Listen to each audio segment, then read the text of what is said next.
تماشوان هجا ji serê salê heta meha çaran yanî bêtirî di 105 qeza li herêmê çêbûne. Bêguman ev jî sersebeb hene.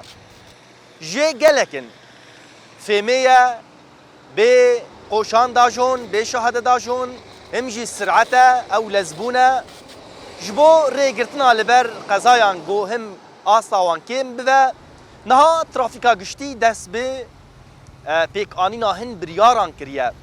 والله شباب تسهيلات جماعية مشكلة المية.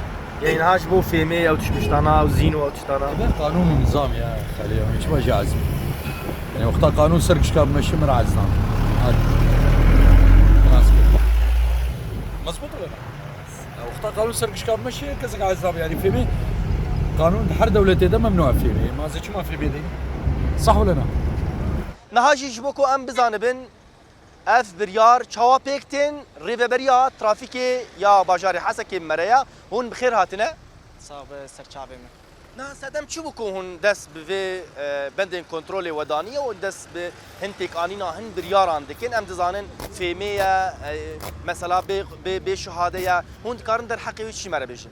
Rast ji xwe di vê fetrat alî de hejmarê muxalefa zêde bûn fêmê dawê zînon yani şofêra piranî siyarê xwe fêmê dikir dawê zînon swar dikir ev jî jê esbab nîjê ê hewadisan e ji ber vê yekê em jî wek trafîk me hemlak dest pê kiriye ji bo fêmeyê em fêmê radijênê dawê zînoyê musadere dikin perde bi em perda jî vedikin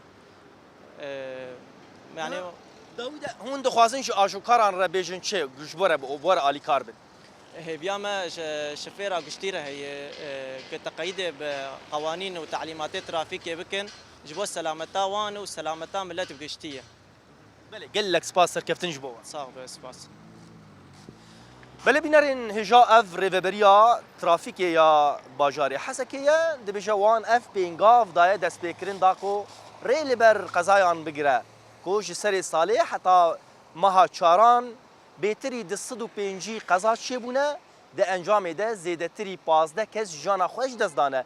Ji ber wê jî bang li ajokaran dike ku bi wan re bivin alîkar ew dawên zîno yan jî fêmê yan jî kesîn ku bê şehade erebeyan dajon haş xwe hebin hişyar bin ji ber hûn jiyana xelkê dixin xeteriyê de.